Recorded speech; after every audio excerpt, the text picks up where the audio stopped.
Hello students, I am Ashish and welcome to my online study classes. आज का जो session, आज का जो क्लास है वो पूरा का पूरा डिस्कशन होगा आपका ट्रिग्नोमेट्री इंट्रोडक्शन पे। आज इंट्रोडक्शन क्लास होगा और इस क्लास में हम लोग ट्रिग्नोमेट्री से जितने भी रिलेटेड समथिंग जो छोटा मोटा चीज़ होंगे उसको हम लोग आज करेंगे। नेक्स्ट क्लास में हम लोग इससे रिलेटेड क्वेश्चन को भी बनाएंगे, है ना।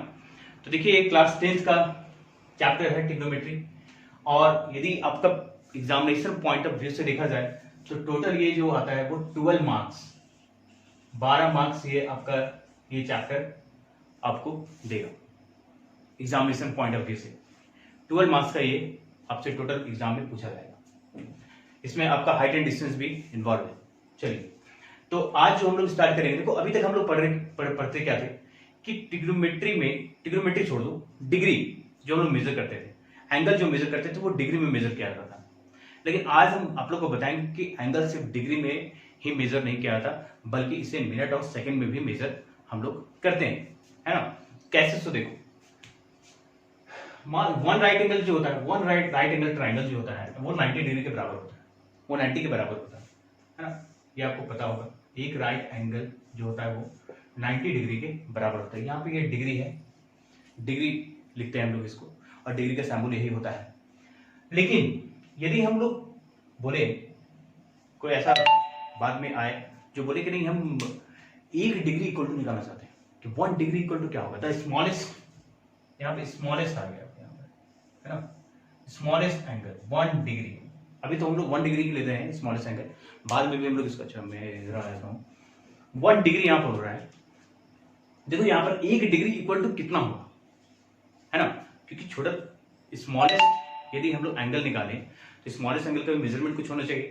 तो देखो 1 डिग्री इक्वल टू जो होता है, 1 डिग्री इक्वल टू जो होता है वो 60 मिनट होता है ना। 60 मिनट यहाँ पे बोलते हैं हम लोग, 1 डिग्री क्या बोलते हैं, 60 मिनट के बराबर होता है। 60 minute, 1 degree equal to 60 minute and we denoted 60 minute in a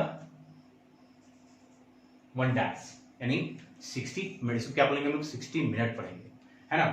next है आपका 1 मिनट। अब यहाँ देखो 1 डिग्री इक्वल टू था 60 मिनट। 1 डिग्री क्या था, यहाँ पर 1 डिग्री इक्वल टू जो था वो था 60 मिनट, ये 60 मिनट के बराबर था। लेकिन एक मतलब 60 मिनट जो है उसका भी तो छोटा हो सकता है। 1 मिनट हम लोग निकाल सकते हैं, 60 मिनट को भी तोड़े यदि और स्मॉल करें तो 1 मिनट आ सकता है। तो वो 1 मिनट इक्वल टू कितना होगा, 1 मिनट इक्वल टू हम लोग जानते हैं, ऐसे भी जानते हैं, 1 मिनट इक्वल टू क्या होता है, 60 सेकेंड होता है, 60 सेकेंड के बराबर होता है। तो ये 60 सेकेंड हो गया, 1 मिनट इक्वल टू कितना हो जाएगा, 60 सेकेंड, और ये 60 सेकेंड को हम लोग डिवाइड करते हैं डबल डैश, 60 डबल डैश, है ना। अब देखो इसमें कुछ प्रॉब्लम है, जैसे कि आपसे पूछा गया कि कन्वर्ट 45 डिग्री, कन्वर्ट 45 डिग्री, इसको मैं रेस्ट करता हूं, कन्वर्ट 45 डिग्री, 45 डिग्री को आपको कन्वर्ट करना है किसमें, मिनट में, मिनट में कन्वर्ट करना है। तो ये कन्वर्सन के लिए आपको क्या जरूरत है, यहां जरूरत है कि आप 1 मिनट इक्वल टू पहले समझो। ये पता ही नहीं आपको तो कहां से बना पाओगे। तो 45 डिग्री इक्वल टू यदि मिनट में हम लोग कन्वर्ट करते हैं तो 1 डिग्री इक्वल टू कितना मिनट, 1 डिग्री, देखो यहाँ पे लिखा हुआ 1 डिग्री इक्वल टू 60 मिनट, तो 45 डिग्री इक्वल टू 40 इंटू में 60 मिनट, इसके बराबर होगा, है 40 इंटू में 60 मिनट के बराबर होगा। अब इसको मल्टीप्लाई कर लीजिए आप लोग, मल्टीप्लाई करेंगे तो कितना आ जाएगा, 6 4 जा 40, सॉरी 24 और यहाँ पे 30, 24 और 30 कितना हो गया, 270 मिनट, 270 मिनट, है ना। कुछ गलती हो गया तो 30, हाँ एक और जीरो यहाँ पे होगा, एक और जीरो यहाँ पे हम लोग करेंगे, है ना, 101। चलिए तो I think you should all remember for this, ये बेस्ट तरीका है निकालने का। अब यहाँ पे मिनट था, अच्छा मिनट में एक ही हम लोग यहाँ देंगे, एक ही तारीख देंगे। अब ये मिनट में था, अब इसको भी हम लोग सेकंड में भी कन्वर्ट कर सकते हैं, आगे सेकंड में भी ये कन्वर्ट हो जाएगा, ठीक है। चलिए तो ऐसे आप लोग इसको बना सकते हैं। देखो ये आपका जो है वो सीबीएसई के एग्जाम में बहुत रेयर केस में पूछ सकता है, ना के बराबर है। लेकिन यदि आप कभी ओलंपियाड का एग्जाम देना चाहें या आगे और लेवल आपका अप करना चाहें कि बाहर एक्सटर्नल कुछ एग्जाम दिया जाए, तो वहां पर ये चीज बहुत काम देगा आपको, बहुत इंपॉर्टेंट है ना। और ये आप लोग का सिलेबस में पहले अभी नहीं है, ये 11th में फिर आप लोग पढ़ोगे, लेकिन अभी ये छोटा सा थिंग्स है जो मैं आपको बताया। चलिए ये बात देख लीजिए आप लोग। चलिए नेक्स्ट हम लोग यहाँ पर डिस्कस करेंगे जो नेक्स्ट सिस्टम ऑफ मेजरमेंट है वो क्या है। सेकंड नंबर इसको देखते हैं। सेकंड नंबर है circular system, circular system of measurement, है ना। यदि हम लोग किसी भी चीज को सर्कल में, एंगल को सर्कल के रूप में यदि हम लोग इंडिकेट करते हैं और सर्कल के रूप में यदि हम लोग उसको क्या कर रहे हैं, मेजर कर रहे हैं, तो वहां पर हम लोग क्या करते हैं, रेडियन का यूज करते हैं, है ना। इसको सर्कुलर मोशन में आप लोग पढ़िएगा फिजिक्स में जब आप 12th लेवल में जाइएगा तो। लेकिन अभी यहाँ पर सर्कुलर सिस्टम के बारे में देखते हैं हम लोग। सर्कुलर सिस्टम बहुत ईजी है, ज्यादा इसमें कुछ ज्यादा कॉन्सेप्ट नहीं है, ठीक है। पहले तो डिफरेंस पढ़ते हैं, ये डिफरेंस नहीं समझ में आया तो पहले ये समझ लेते हैं। ये देखो एक सर्कल है, यदि एक सर्कल है, एक सर्कल में ये भी रेडियस दिया हुआ है, ये भी रेडियस दिया हुआ है, तो ये क्या बनेगा, आर्क बनेगा। क्या बनेगा ये, इसको हम लोग क्या बोलते हैं, आर्क बोलते हैं, है ना। ये आर्क होता है। यदि एक गोल केक है, गोल केक का एक पोर्शन यदि हम लोग निकाल देते हैं, ऐसे ऐसे यदि निकाल देते हैं तो ये मेरा क्या कहलाता है, ये मेरा आर्क होता है ना।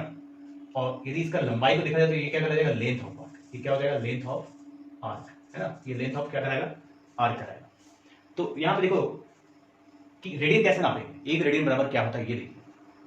तो ये रेडियस है और ये रेडियस है, और यदि ये आर्क भी इस रेडियस के लेंथ के बराबर हो जाए, इस रेडियस के लेंथ के बराबर हो जाए, तो जो ये एंगल बनेगा वो एंगल 1 रेडियन के बराबर होगा। हम क्या बोले फिर से देखो, यदि किसी सर्कल का रेडियस उसके आर्क ऑफ लेंथ के बराबर हो जाए, समझो, यदि किसी सर्कल का रेडियस उसके आर्क ऑफ लेंथ के बराबर हो जाए, तो जो एंगल बनेगा, द एंगल जो बनेगा, जो मेजर करेंगे हम लोग, वो 1 रेडियन के बराबर होगा। वही यहां लिखा हुआ देखो, the angle subtended by an arc of a circle. Angle मतलब जो आर्क के द्वारा जो एंगल बनाया गया circle, whose length is equal to the radius of the circle, whose length is equal to the radius of the circle. देखो इसका length, ये आर्क का जो लेंथ है वो रेडियस के सर्कल के बराबर है कि नहीं, रेडियस के सर्कल के बराबर है। Whose length is equal to the radius of the circle at the centre of the circle. कहां से, centre of the circle. Arc जब भी हम लोग एंगल बनाएंगे तो कहां बनेगा, सेंटर ऑफ द सर्कल से बनेगा, है ना। Radius of the circle of the eight the centre of the circle is called a radian. उसको क्या बोलते हैं, रेडियन बोलते हैं, है ना। In this system the unit of measurement is a radian. इसी सिस्टम में जो यूनिट ऑफ मेजरमेंट होता है उसको क्या बोलते हैं, रेडियन बोलते हैं। दैट मींस यहां पर क्या हो गया, theta is equal to 1 radian. ये थीटा इक्वल टू कितना हो जाएगा, 1 रेडियन होगा। यदि मान लो कि ये थीटा 30 के बराबर है, 30 के बराबर है, ये 30 डिग्री के बराबर है, तो ये थीटा इक्वल टू कितना हो जाएगा, 30 डिग्री हो जाएगा। तो 1 रेडियन इक्वल टू कितना हो जाएगा, 30 डिग्री हो जाएगा। ये थीटा इक्वल टू 30 डिग्री होगा, जितना एंगल होगा वो 1 रेडियन के बराबर कराएगा, है ना। वो 1 रेडियन क्या होगा, बराबर कराएगा। ये चीज समझ में आया सब लोग को। देख लो फिर से, कुछ नहीं है यहाँ पर क्या है कि जो आप वीडियो रिपीट करके भी देख सकते हो, दोबारा सुनेंगे तो टाइम ज्यादा बर्बाद होगा। नाउ नेक्स्ट क्या है, देखो नेक्स्ट है आपका, अभी हम लोग देखे इससे पहले क्या कि सर्कुलर सिस्टम में हम लोग थीटा को रेडियन के रूप में डिवाइड करते हैं, मतलब वहां पर जो मेजरमेंट होता है एंगल का वो रेडियन के रूप में होता है। तो how much degree is 1 radian, एक रेडियन बराबर कितना डिग्री हो सकता है, ये आपको बताना है।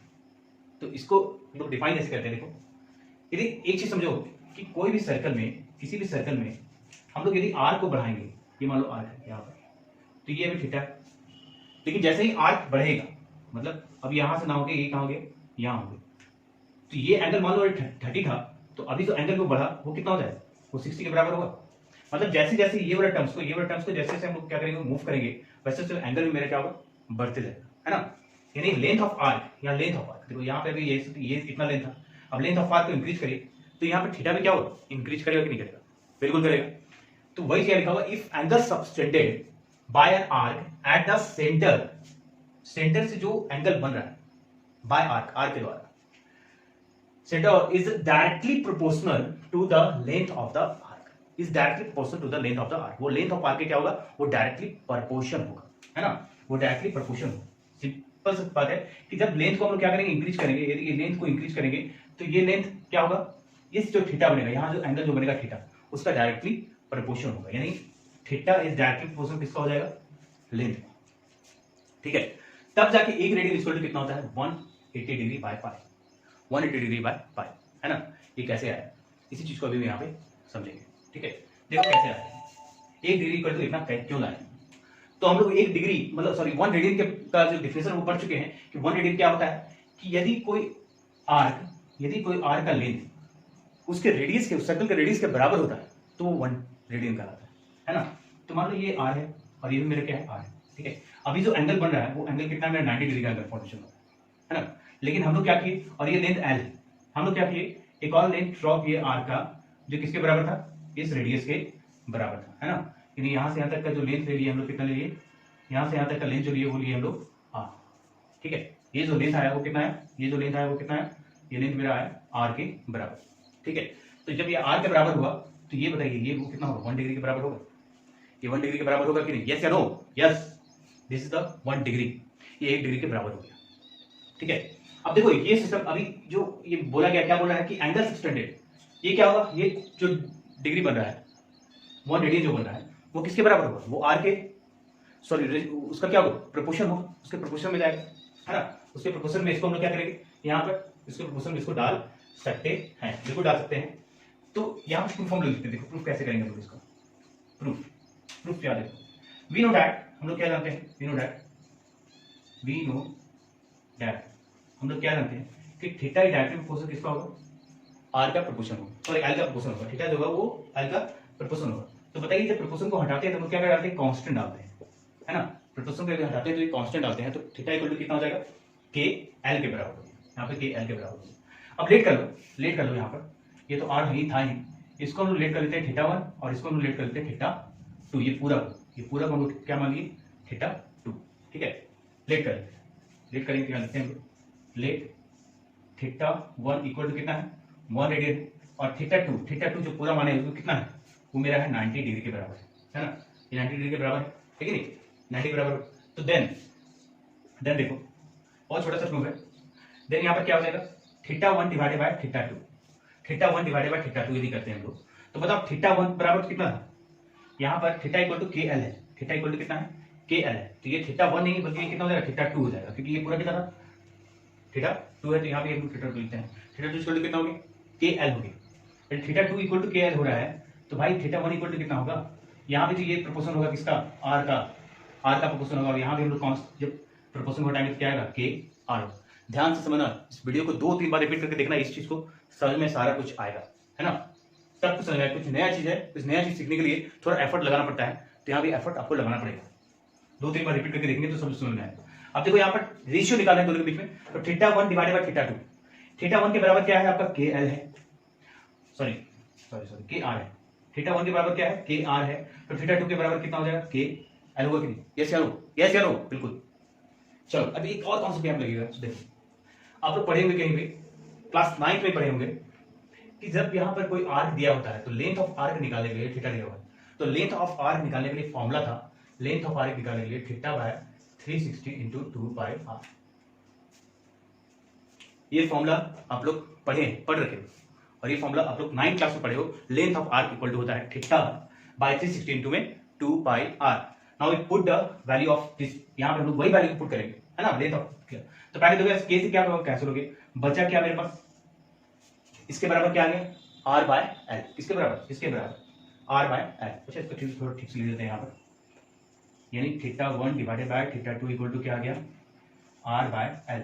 अब देखो एल का फॉर्मूला यहाँ पर क्या दिया, ये तो है एल का फॉर्मूला, तो एल इक्वल टू यहाँ पुट कर सकते हैं हम लोग, यानी आर डिवाइडेड बाय कितना हो गया थीटा बाय 360, देखो थीटा बाय 360 है ना, थीटा बाय कितना हो गया 360, और यहाँ कितना हो जाएगा देखो इंटू में 2 पाई आर, है ना 2 पाई, ऊपर वाला थोड़ा इरेज करना क्योंकि यहाँ पूरा नहीं होगा, इसको मिटाते हैं, ये चीज इरेज करते हैं। तो देखो यहाँ से क्या आ गया मेरे पास, यहाँ से आ रहा है आपका theta 1 divided by theta 2 equal to R by theta by 360 into में 2 पाई आर। अब देखो थीटा 1 किसके बराबर है, थीटा 1 रेडियन के बराबर होगा, थीटा 1 रेडियन के बराबर होगा, बिल्कुल होगा, क्या लिख सकते हैं थीटा 1 किसके बराबर हो गया 1 रेडियन के बराबर हो गया। थीटा 2 इक्वल टू 90 डिग्री, लेट कर चुके, देखो यहाँ पर लेट कर चुके पहले से, ये 90 के बराबर हो गया इक्वल टू, अब ये क्या लिख सकते हैं हम लोग आर से आर कैंसिल हो गया, आर से आर यहाँ पे खत्म, ये 360 ऊपर चला जाएगा, 360 ऊपर आ गया, नीचे क्या बचा 2 पाई, 2 पाई। अच्छा यहाँ पे थीटा इक्वल टू कितना था, थीटा इक्वल टू यहाँ पे कितना था, ये जो पूरा थीटा ले रहा था ना, लेंथ ऑफ आर्क निकालना है तो ये पूरा थीटा का लेंथ निकल रहा है ना, तो ये थीटा इक्वल टू क्या है 90 है ना, यहाँ पे थीटा 2 ही रहेगा, यहाँ पे थीटा 2 ही रहेगा और यहाँ पे थीटा 2 ही होगा क्योंकि ये पूरा 90 का हम लोग एंगल लिए हैं, तो थीटा इक्वल टू कितना हो जा रहा है 90 हो जा रहा है। तो 90 के केस में यहाँ पे हम लोग क्या करेंगे इंटू में 90, ठीक है, इंटू में क्या आ गया 90। अब बस आपका निकल गया, देख लो ये 90 से ये 90 कैंसिल, 2 से इसको कैंसिल करेंगे तो 180 आ जाएगा। दैट मीन्स आपका 1 डिग्री इक्वल टू क्या बचा 180 बाय पाई, 180 बाय पाई, ठीक है। दोबारा रिपीट नहीं करेंगे हम इसको क्योंकि ये रिकॉर्डेड वीडियो है और इसको आप लोग बाद में इसको देख सकते हैं, बाद में देखिएगा तो ये ज़्यादा अच्छा से आपको क्लियर हो जाएगा। 2-3 बार रिपीट करके देखिए, समझ में आएगा, नहीं समझ में आया तो फिर से इसको हम लोग डिस्कस करेंगे।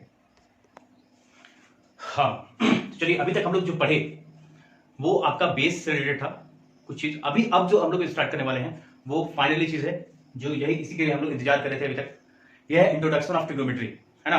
यहां से आपका सिलेबस शुरू और यहां से आपका चैप्टर भी शुरू हो गया, ठीक है। तो पहले समझते हैं कि ट्रिग्नोमेट्री होता क्या है ना, ट्रिग्नोमेट्री के बारे में कुछ समझते हैं कि आखिर है क्या, क्यों पढ़ना है ये। तो इसका डिफिनेशन देख लो, ट्रिग्नोमेट्री का बहुत सिंपल सा है, जल्दी से इसको कंप्लीट करते हैं हम लोग। It is a branch of mathematics in which deal with measurement of an angle and side of a triangle. ये मैथमेटिक्स का एक ब्रांच है जिसमें हम लोग साइड्स के बारे में और एंगल के बारे में पढ़ते हैं। किसका साइड और किसका एंगल, तो ट्राइंगल का साइड्स और एंगल के बारे में यहाँ पर मेजर किया जा रहा है। पूरा ट्रिग्नोमेट्री में हम लोग यही काम करने वाले हैं। नेक्स्ट चीज देखो, ट्रिग्नोमेट्री जो वर्ड है वो कहां से आया, आखिर इसको कौन इंट्रोड्यूस किया। तो सबसे पहले इसका हिस्ट्री के लिए थोड़ा सा हिस्ट्री व्यू लेके आते हैं। हिस्ट्री देखा जाए तो ट्रिग्नोमेट्री जो है आर्यभट्ट शुरुआत में, इंडियन लोग इसको शुरुआत किए थे इस चीज का, ट्रिग्नोमेट्री का। वो लोग पहले क्या करते थे, पहले के ऋषि मुनि जो थे वो हवन कुंड का निर्माण करते थे बनाने के लिए, तो वो ट्राइंगल उनका कुछ शेप का यूज करते थे, इस तरह का शेप का, है ना, इस तरह का शेप का वो लोग पहले यूज करते थे। तो यहीं से ये त्रिकोणमिति का शुरुआत होता है। तो पहले इंडियन हिस्ट्री यदि हम लोग पढ़ेंगे तो वहां भी आपका इसका जिक्र किया गया ट्रिग्नोमेट्री का। आर्यभट्ट पहले इसको इंट्रोड्यूस किए थे और इसमें बहुत सारे एंगल्स को फिर निकाला गया था। एंगल्स मतलब हो गया ट्रिग्नोमेट्री रेशियोज, जिसको साइन थीटा कॉस जो हम लोग बोलते हैं, उसको जय विजय ऐसे कुछ नाम से बुलाया जाता है। तो खैर हमको उतना विस्तृत में नहीं जाना है, हम लोग क्या करेंगे लाइटली पढ़ेंगे इसको, जो इंपॉर्टेंट है उस चीज को सिर्फ देखते हैं। तो देखिए, the word of trigonometry is derived from the 3 Greek word root या वर्ड ले सकते हैं हम लोग। ट्रिग्नोमेट्री का जो वर्ड है वो 3 ग्रीक वर्ड से लाया है, निकला है। वो 3 रूट क्या है, पहला है ट्रायो। ट्रायो का मतलब क्या होता है, ट्रायो का मतलब होता है 3 और थ्राइस, 3 या थ्राइस, है ना, 3 या थ्राइस। सेकेंड जो वर्ड है वो क्या है, गोनिया। गोनिया को कहां से इंट्रोड्यूस किया गया है, इसका मतलब होता है एन एंगल। ये तीनों आपका ग्रीक वर्ड है, याद रखना, तीनों ग्रीक वर्ड है। ट्राई मतलब थ्राइस और 3, गोनिया का मतलब क्या हुआ, एन एंगल, है ना, एंड मैट्रॉन का मतलब हुआ मेजरमेंट। तो देख लो यहाँ पे 3 चीज निकल के आया ट्रिग्नोमेट्री से। ये पूरा ट्रिग्नोमेट्री से 3 चीज हम लोग निकाल के लाए, ट्रायो, गोनिया और मेट्रॉन। मतलब 3, गोनिया का मतलब क्या हुआ, एंगल, और मेट्रॉन का मतलब क्या हुआ, मेजरमेंट। इनफैक्ट इसका मतलब क्या, in fact trigonometry is the study of the relationship between the sides and angle of a triangle. In fact the trigonometry is the study of the relationship between the sides and angle of a triangle, है ना। यदि आप इसको लिखना चाहते हैं तो लिख भी सकते हैं वीडियो को पॉज करके, और यदि आप लिखना नहीं चाहते तो इसका पीडीएफ भी आप लोग को गूगल क्लासरूम में हम भेज देंगे। गूगल क्लासरूम का कोड आपको ग्रुप में मिल जाएगा, वहां से आप जाके मेरे क्लास में एंटर कर सकते हैं। नाउ द सेकंड आप देखेंगे हम लोग, ट्रिग्नोमेट्री स्टार्ट हो चुका है तो अब यहाँ पे हम लोग सबसे बेसिकली चीज देखते हैं ट्रिग्नोमेट्री का। देखो ट्रिग्नोमेट्री में यदि किसी, हम लोग अभी पढ़े क्या कि ट्रिग्नोमेट्री में क्या है कि ट्राई है, गोनो है और मेट्रॉन है ना। ट्राई मतलब 3, गोनो मतलब एन एंगल और मेट्रॉन का मतलब मेजरमेंट। मतलब ऐसा ट्रिग्नोमेट्री जिसमें ट्राइंगल का एंगल्स के बारे में जाने और साइड्स के बारे में भी जाना पड़ेगा, क्योंकि एंगल और साइड का क्या रिलेशन है। तो चलो यहाँ पर कौन सा ट्राइंगल को यूज हुआ, तो पूरा ट्रिग्नोमेट्री में जो हम लोग यूज करने वाला है ट्राइंगल वो है राइट एंगल ट्राइंगल। आपको यही समझ के चलना है कि हम यहाँ पर ट्राइंगल के बारे में तो पढ़ रहे हैं, लेकिन कौन सा ट्राइंगल, सिर्फ राइट एंगल ट्राइंगल के बारे में इंट्रोड्यूस करेंगे। तो चलिए सबसे पहले एक बेसिक कॉन्सेप्ट है। बेसिक कॉन्सेप्ट क्या है कि राइट ट्राइंगल में base perpendicular and hypotenuse of a right triangle, है ना। इसका हम समझते हैं कि बेस कौन होगा, परपेंडिकुलर कौन होगा और हाइपोटेनियस क्या होगा। तो सबसे पहले चीज देखिए, किसी भी राइट एंगल ट्राइंगल में राइट एंगल का अपोजिट साइड, यानी राइट एंगल का जो अपोजिट साइड होगा वो हमेशा हाइपोटेनियस का रहता है। ये क्या कहलाएगा, हमेशा हाइपोटेनियस का है। बदलेगा कौन यहाँ पर बदलेगा आपका दो चीज, बेस और परपेंडिकुलर, है ना। तो ये किस पे डिपेंड करेगा, ये डिपेंड करेगा कि हम कौन सा एंगल को इंट्रोड्यूस कर रहे हैं, कौन सा एंगल यहाँ पर हम लोग ले रहे हैं, है ना। कौन सा जो एंगल हम लोग लेंगे उसका अपोजिट जो होगा वो परपेंडिकुलर कहा जाएगा। जैसे यहाँ देखिए इन ट्राइंगल एबीसी में if angle B equal to 90 degree दिया, एंगल बी कितना 90 डिग्री है, देन फोर सी, यदि सी एंगल लेते हैं हम लोग, कौन सा एंगल ले रहे हैं हम लोग, सी एंगल को थीटा मारेंगे, सी एंगल थीटा मारेंगे तो इसका अपोजिट साइड क्या कराएगा, बेस कराएगा। मतलब यहाँ पर ए बी मेरा क्या हो जाएगा, ए बी मेरा क्या आएगा, बेस, है ना। बीसी मेरा क्या हो जाएगा, बीसी जो होगा, सॉरी ए बी मेरा जो होगा परपेंडिकुलर होगा, सॉरी ए बी जो होगा वो परपेंडिकुलर हो जाएगा। बीसी जो होगा वो क्या कहलाएगा, बेस कहलाएगा। एंड रिमेनिंग कौन बचा, एसी, एसी यहां पर क्या होगा, हाइपोटेनस कहलाएगा, ठीक है। नेक्स्ट दूसरा केस स्टडी अराइज करते हैं। दूसरा केस क्या है कि यदि हम लोग ये चीज ना देखे, हम लोग क्या ले लेते हैं, हम लोग एंगल, अब यहाँ पर एंगल यहाँ पर क्या था देख लो, अभी सी लिए थे, हम लोग ए ले लेते हैं, है ना, एंगल ए ले लेते हैं, angle A equal to theta मान लेते हैं, तब क्या होगा देखो, एंगल ए यदि थीटा मान लेते हैं तो यहाँ पर क्या होगा, angle A is equal to, यदि थीटा है तो वी है हमारे पास क्या है, तब तो चेंज हो गया ना। हम क्या बोले कि थीटा का जस्ट अपोजिट जो होगा वो साइड क्या कराएगा, परपेंडिकुलर, ये परपेंडिकुलर हो जाएगा और ये क्या कहलाएगा, मेरा जो रिमेनिंग पार्ट होगा वो मेरा बेस कहलाएगा, ठीक है। तो यहाँ पर देख लीजिए इस जगह पे यदि हम लोग माने थीटा को माने हैं, यदि एंगल ए लिए हैं तो यहाँ पर बीसी परपेंडिकुलर चेंज हो गया, बीसी क्या हो जाएगा यहाँ पे, परपेंडिकुलर कहलाएगा और ए बी मेरा क्या हो जाएगा, यहाँ पर बेस हो जाएगा। दोनों केस का सिनेरियो आपके सामने है, ये बहुत ही छोटा सा चीज है, ये समझे बिना आगे ट्रिग्नोमेट्री पॉसिबल नहीं है, ठीक है। सेकंड चीज आप लोग जानते होंगे, बाय पाइथागोरस थ्योरम आप लोग पढ़े हैं, क्लास 9 में पढ़े हैं और क्लास 8 में पढ़े हैं। तो पाइथागोरस जो है वो क्या बोलता है कि हाइपोटेन्यूज का स्क्वायर जो होगा वो sum of remaining sides, sum of remaining side के स्क्वायर के बराबर होगा। दैट मींस यहाँ पर हाइपोटेन्यूज की h मान लेते हैं तो यहाँ पर क्या हो जाएगा, Pythagoras theorem h square equal to p square plus में b स्क्वायर, ये आप लोग को याद होना चाहिए, ये बेसिक चीज है ना। चलिए नाउ द नेक्स्ट थिंग्स जो हम लोग डिस्कस करेंगे आज वो क्या है, टी रेशियो, ये लास्ट टॉपिक आज का, इसको एंड करेंगे, फिर कल हम लोग इससे रिलेटेड क्वेश्चन को देखेंगे। टी रेशियो कहां से, देखिए इसका कॉन्सेप्ट कहां से आता है, ट्रिग्नोमेट्री रेशियो, टी रेशियो का जो कॉन्सेप्ट है वो कहां से आया, तो वो कॉन्सेप्ट जो आता है वो एक ट्रायंगल का सिमिलर ट्रायंगल से आता है ना। यदि हम लोग सिमिलर ट्रायंगल के बारे में मे भी आप लोग पढ़े हैं, 10th में पढ़ना है, ऐसे नहीं पढ़े हैं तभी यहाँ पे समझ में आएगा, ऐसा नहीं है। तो देखिए सिमिलर ट्रायंगल क्या होता है, पहले इसको डिस्कस करते हैं। दो ट्रायंगल कब सिमिलर होगा, जब उसका रेशियो, उसके साइज का रेशियो बराबर होता है ना। आप लोग ये भी पढ़े, दो ट्रायंगल को हम लोग सिमिलर करेंगे तो क्या होगा, उसका रेशियो क्या होगा, बराबर होगा, लेकिन वो सिमिलर का क्राइटेरिया होता है, वो क्राइटेरिया क्या है, ए ट्रिपल ए, मतलब तीनों साइड यदि बराबर हो जाए दो ट्रायंगल का, या दो एंगल और साइड बराबर हो जाए, या फिर साइड एंगल साइड बराबर हो जाए, या एंगल साइड बराबर, इस तरह से क्राइटेरिया बनता है।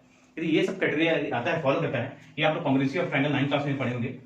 तो कांग्रेंसी और सिमिलरिटी में दोनों में एक ही डिफरेंस है, वहां पर साइड्स और एंगल बराबर हो जाता है दो ट्रायंगल का, लेकिन यहाँ पर क्या होगा, यहाँ पर एक ही ट्रायंगल के अंदर दो ट्रायंगल का हम लोग सिमिलरिटी निकालते हैं, ठीक है। तो देखो सिमिलर ट्रायंगल में यदि देखा जाए, इसमें इस ट्रायंगल में हम लोग दो ट्रायंगल की यदि बात करते हैं, यहाँ पर दो ट्रायंगल देख लो, एक ट्रायंगल यहाँ पे दिख रहा होगा आपको ए बी सी बड़ा वाला ट्रायंगल, और दूसरा ट्रायंगल दिख रहा है A B dash C dash, है ना, A B dash C dash. ये दोनों ट्रायंगल में क्या क्या कॉमन है, क्या क्या चीज कॉमन आ सकता है, तो दो एंगल यहाँ कॉमन है, दो एंगल और दो साइड्स मेरा कॉमन है। देख लो कौन कौन, पहला तो ये वाला एंगल आपका ए बी सी ट्रायंगल में भी आएगा और A B dash C dash triangle में भी आएगा। तो पहला तो एंगल बराबर हो गया, दूसरा क्या बराबर होगा, दूसरा देखो दूसरा एंगल मेरा ये 90 डिग्री, और ये भी क्या है, इसको भी यदि हम लोग परपेंडिकुलर डालें तो ये भी 90, दो एंगल मेरा बराबर है, दो एंगल मेरा क्या हो गया, बराबर हो गया, ठीक है। दो एंगल यहां पर क्या हो रहा है, मेरा बराबर आ जा रहा है, ठीक है। ये भी 90 डिग्री हो गया, ये भी 90 डिग्री हो गया। तो इस तरह से यदि राइट एंगल ट्रायंगल में दो एंगल मेरा बराबर होता है, कोई दो चीज, तो वो सिमिलर ट्रायंगल कहलाता है, ठीक है। ये हम लोग आगे पढ़ेंगे ट्रायंगल्स।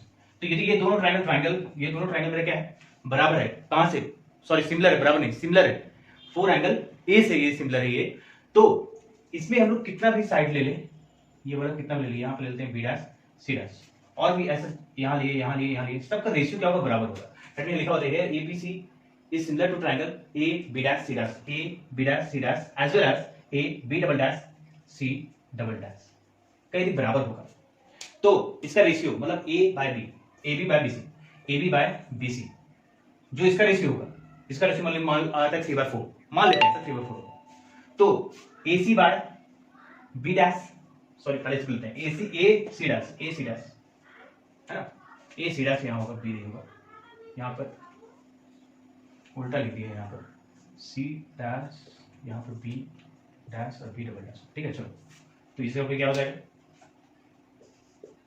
ए बी डैश का रेशियो और बी डैश सी डैश का रेशियो भी बराबर। सिमिलरली यहाँ पर ए बी डबल डैश और B double dash C dash का भी रेशियो मेरा बराबर होगा। इस चीज को ध्यान से समझिए।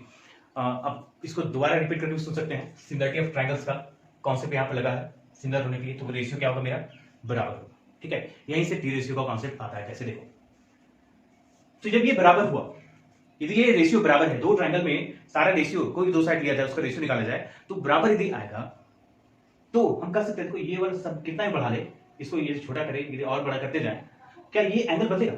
ये एंगल तो कांस्टेंट रहेगा ना, ये एंगल मेरा क्या होगा, कांस्टेंट रहेगा। याद रखना, ये एंगल मेरा हमेशा कांस्टेंट रहेगा, इसको कांस्टेंट होना है। ये जो थीटा है तो ये थीटा ही रहेगा, 60 रहेगा, 30 डिग्री है तो 30 रहेगा। ये एंगल यदि कांस्टेंट है तो इसको यदि हम लोग बढ़ाते जाए तो उसमें कोई फर्क नहीं पड़ेगा, इसका रेशियो क्या होगा, वो हमेशा बराबर आते जाएगा, है ना, इसका रेशियो हमेशा बराबर आते जाएगा। तो यदि रेशियो बराबर था तो हर एक रेशियो का एक नाम दिया गया। टोटल कितना रेशियो निकल सकता है, टोटल 3 साइड्स है दोनों ट्रायंगल का, तो 3 ही रेशियो निकल सकता है। तो यहां पे 3 रेशियो निकला, साइन, टेन, साइन, कॉस और टेन, 3 रेशियो को हम लोग डिफाइन करेंगे पहले। तो पहला रेशियो जो निकला, उसको जो भी रेशियो निकाले उसको एक अलग नाम दे दिए, है ना। जैसे यहां पर पहला रेशियो जो निकला वो क्या था, साइन थीटा, है ना। एक मिनट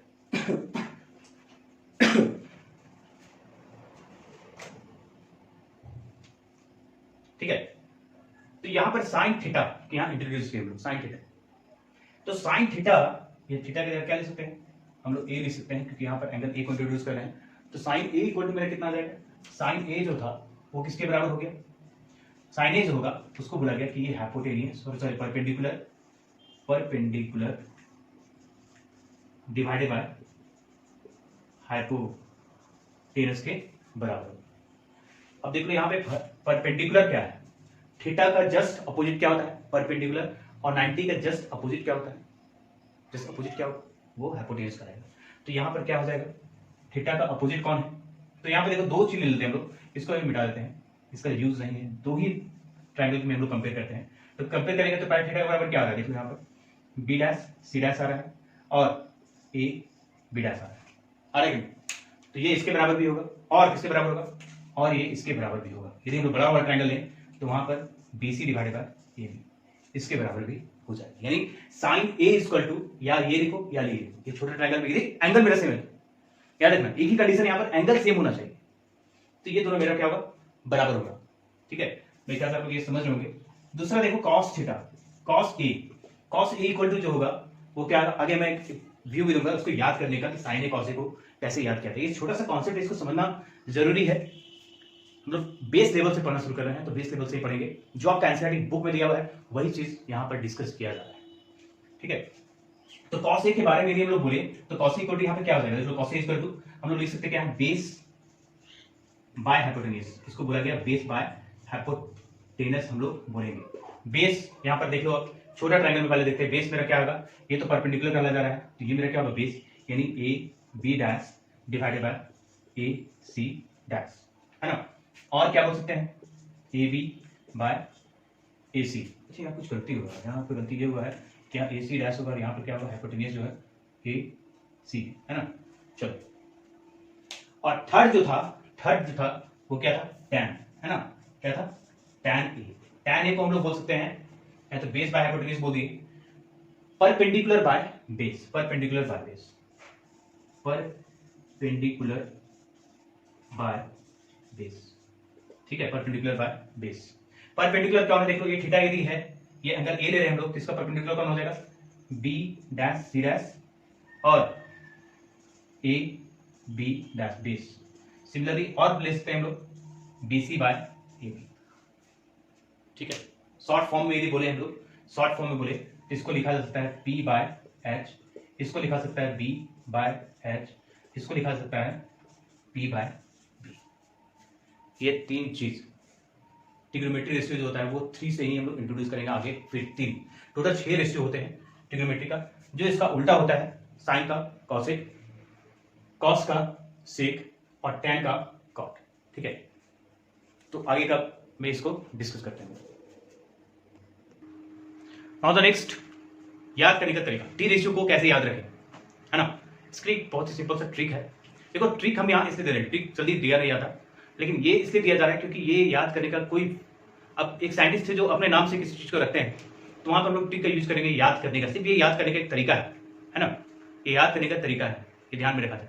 तो देखो यहाँ पर A2 मेमोरीज, इस चीज को याद कैसे रखें, इस चीज को याद कैसे रखें। यहाँ पे देखो अभी टैन तक बताए थे हम, टैन का उल्टा कॉट, कॉट का और कॉसिक का उल्टा क्या है सेक, और साइन का उल्टा कॉसिक, यानी रेसिप्रोकल यदि करेंगे हम लोग तो ये हो जाएगा। देखो 10 = 10 = p/b लिखा हुआ था, इसका रेसिप्रोकल किया गया तो cot a हो गया, cot a, यानी p/b अब क्या हो गया b/p, b/p, तो ये क्या हो गया cot a। इसी तरह कॉसिक का उल्टा सेक ये, और फिर यहाँ पे साइन का उल्टा कॉसिक, ठीक है। तो हमको याद सिर्फ रखना है ये 3 चीज, ये 3 चीज यदि हमको याद रखता है तो 3 से हम लोग इसका उल्टा करके और 3 रेशियो निकाल सकते हैं, है ना। बस ये चीज याद होना चाहिए, कौन किसका उल्टा, 10 कॉट का, सेक कॉस का और साइन कॉसेक का। चलो देखते हैं द साइंस कोसाइंस। देखो साइन का पूरा नाम, साइन का पूरा नाम जो होता है वो साइन होता है ना। कॉस को कोसाइन बोला जाता है, ये कभी कभी 1 नंबर 2 नंबर क्वेश्चन में आ जाता है कि what is the full name of tan theta. तो टैन को हम लोग क्या बोलते हैं, टैंजेंट, टैंजेंट बोलते हैं, है ना, टैंजेंट। तो sine cosine and tangent, tangent in a right triangle can be remembered by representing them as strings of letter as it। देखो कौन कौन लेटर है, पहला है पंडित, पंडित से हम लोग इसको कर देते हैं पी।